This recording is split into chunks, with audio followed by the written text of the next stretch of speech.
উপস্থিত এবং সম্মুখে অবস্থানরত সবাইকে শুভেচ্ছা জানিয়ে আমি শুরু করছি। ছায়ানটকে অবশ্যই ধন্যবাদ দেব এই এরকম একটা ব্যতিক্রম ধর্মী অনুষ্ঠানের আয়োজন।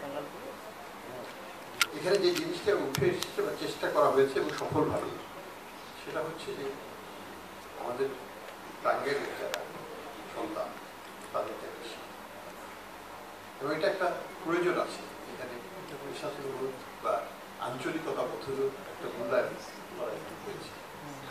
আমি মনে করি শুরুতেই আমি বলবো যে টাঙ্গাইলের যদি সত্যিকারের সন্তান নাম করা বলতে অবশ্যই বলতে হবে আমাদের মৌলানা ভাষা বিস্তারের কথা, অবশ্যই বলতে হবে শামসুল হক সাহেবের কথা, অবশ্যই বলতে হবে প্রফেসর ইব্রাহিম খান সাহেবের কথা, অবশ্যই বলতে হবে নওয়াব নওয়াবী সাহেবের কথা এবং সাদত কলেজের প্রতিষ্ঠাতা। এগুলো অবশ্যই আমরা স্বীকার করব, কারণ তাদের যে অবদান টাঙ্গাইলে এবং সারা বাংলাদেশে এটা অনস্বীকার। তারপরেও আবার বলতে হবে যে আমরা থাকাকালীন সময়েই আমরা দেখেছি টাঙ্গাইলের সন্তানরা কিন্তু আজকে ছোট, আজকে বড় হয়নি। গজনবী সাহেব কিন্তু সেই ব্রিটিশ আমলেই প্রিভি সভার সদস্য ছিল, অর্থাৎ ব্রিটিশ ক্যাবিনেট আজ তাদের কথা আমরা ভুলে স্মরণ।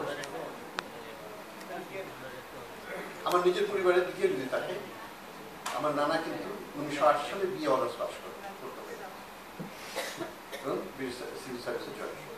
আমার বাবার কথাও যদি ধরি, উনি করটিয়া কলেজে প্রথম অধ্যাপনা করেন 1930-এর দশকে।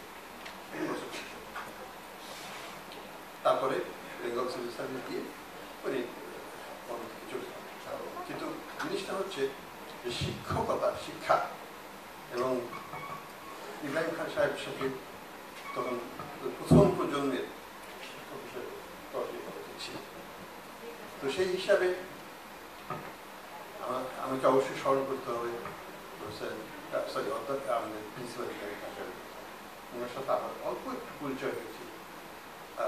আমার বাবারই এক ছাত্র ছিলেন, উনি আমাকে যখন শুনলেন যে আমি রাজ্জাক সাহেবের ছেলে, তোমাকে নিয়ে আমি ইব্রাহিম খান সাহেবের দ্যাট ওয়াজ 69-এর কথা, 68-এর কথা। উনি আমাকে ধানমন্ডিতে রাখা ছিল, আমার সাথে পরিচয় হলো। উনি জিজ্ঞেস করলেন তোমার বাবা কোথায় আছে, পড়াশোনা করেছে, কিন্তু I fondly remember you as the principal that you are professor. তো টাঙ্গাইলের কৃতি সন্তানরা যুগে যুগে ছিল, আছে। আমরা জানি, আমরা যখন ঢাকা ইউনিভার্সিটিতে যাই, আমাদের আমার শিক্ষক ছিলেন ডক্টর রাজনীতিতেও ছিলেন, কিন্তু শিক্ষক হিসাবে বিশাল তখন তৎকালীন সময়ে ইকোনমিক্স ডিপার্টমেন্টে বিশেষ করে আমাদের একটা গ্রুপ ছিল, এখানে ডক্টর কেটি হোসেন ছিলেন, এখানে ডক্টর মানিক হোসেন চৌধুরী সাহেব ছিলেন। তো টাঙ্গাইলের সিনিয়র মোস্ট যে কয়জন, প্রায় কিছু সংখ্যা, তখন প্রফেসরের সংখ্যা ছিল, প্রফেসর কিন্তু একজনই ছিল, সেটা ডক্টর। বাকি সবাই ছিল অ্যাসোসিয়েট প্রফেসর, পরবর্তীতে তার প্রফেসর। তো যাই হোক, আমি যেটা বলবো যে আমাদের অর্থনীতির ক্ষেত্রেও টাঙ্গাইলের একটা বড় একটা ট্রেডিশনাল রোল আছে এবং এখনো আছে, সেটা আমাদের ইউরোপীয় তার একটা প্রভাব। আমরা আশা করব যে টাঙ্গাইলের সন্তানরা বড় হবে, ভালোভাবে নিজেদেরকে প্রতিষ্ঠা করবে এবং যার যার মতো যার যার ফিল্ডে অবদান। এখানে যে একটা জিনিস আমি একটু লক্ষ্য করলাম যে খুব ভালো, সেটা হচ্ছে টাঙ্গাইলের যারা নাম করা নয় কিন্তু কাজ করে যাচ্ছে, বিচ্ছিন্ন ক্ষুদ্র আকারে বই লিখছেন, ছড়া লিখছেন, গল্প লিখছেন, তাদেরকে একটা স্বীকৃতি দেওয়া। এখানে আমার মনে পড়ে আমাদের নানা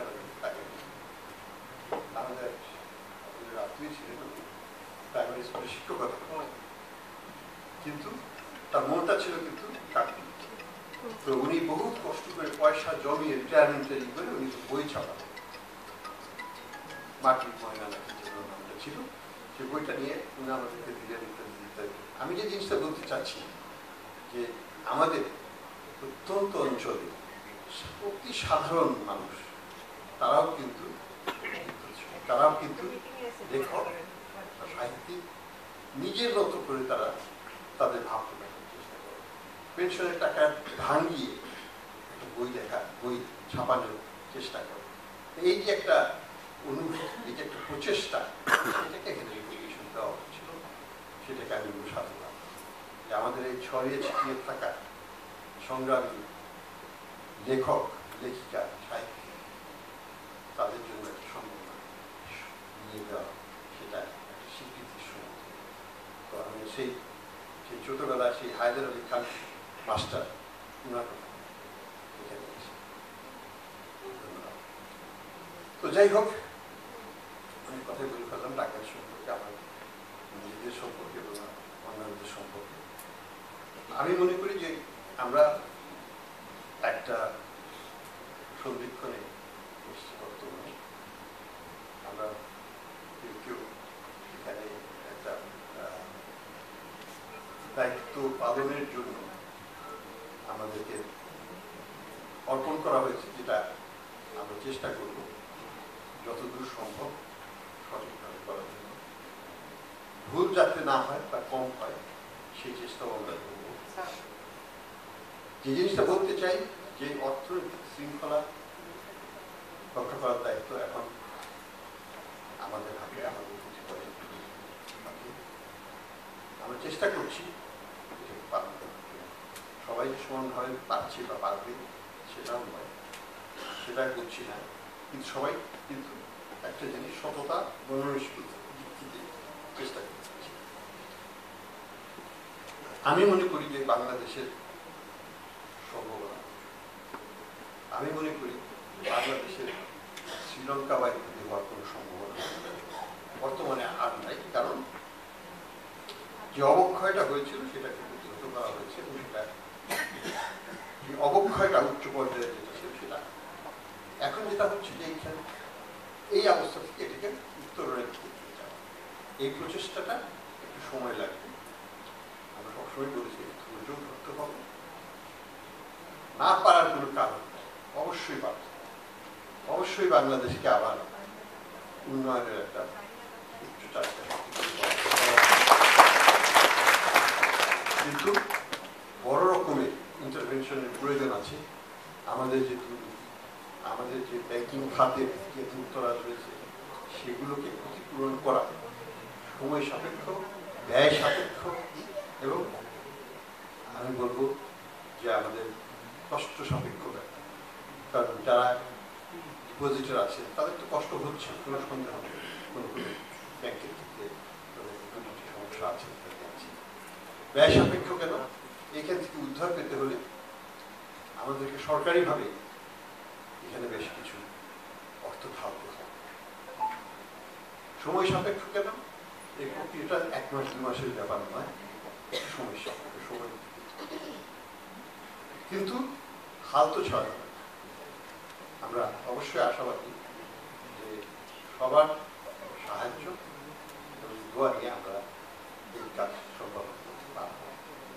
আস্থা রাখুন, ইনশাল্লাহ আমাদের এখান থেকে বর্তমান যে অবস্থা এই জিনিসটা আমি বলতে চাচ্ছি আবার যে আমাদের যে অর্থনৈতিক পরিবেশ বর্তমানে, ডিসপাইট সব রকমের লুটতরাজ হওয়ার পরে আমরা কিন্তু শ্রীলঙ্কাও হব না, আমরা কিন্তু পাকিস্তান হব না। আমরা আমাদের তলামিটা অলমোস্ট দেখে ফেলেছি, এখন উপরের দিকে যাওয়ার অপেক্ষায় আছি, একটু সময় লাগে। কারণ এই ধাক্কাটা এত সহজ, এত ছোট আকারের নয়, এটা অনেক বড় আকার, লক্ষ কোটি টাকা ব্যাংকিং খাতে সেগুলোকে তো সহজে মেটানো সম্ভব না। আবার একদিকে মূল্যস্ফীতির চাকরি আছে, সেখানে টাকা ছাপিয়ে যে উদ্ধার করতে পারবো সেটা খুব সহজ, কিন্তু সেটা তো কোনো সলিউশন। টাকা ছাপানোর চাইতে সহজ কিছু না, টাকা বন্ধ রেখে যদি এটা করা সম্ভব হয়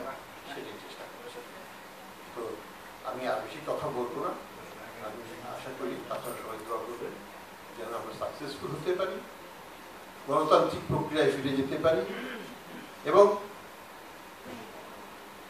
টাঙ্গাইলের সন্তান হিসাবে মান মর্যাদা নিয়ে আবার টাকা নিয়ে ফিরে যেতে পারি।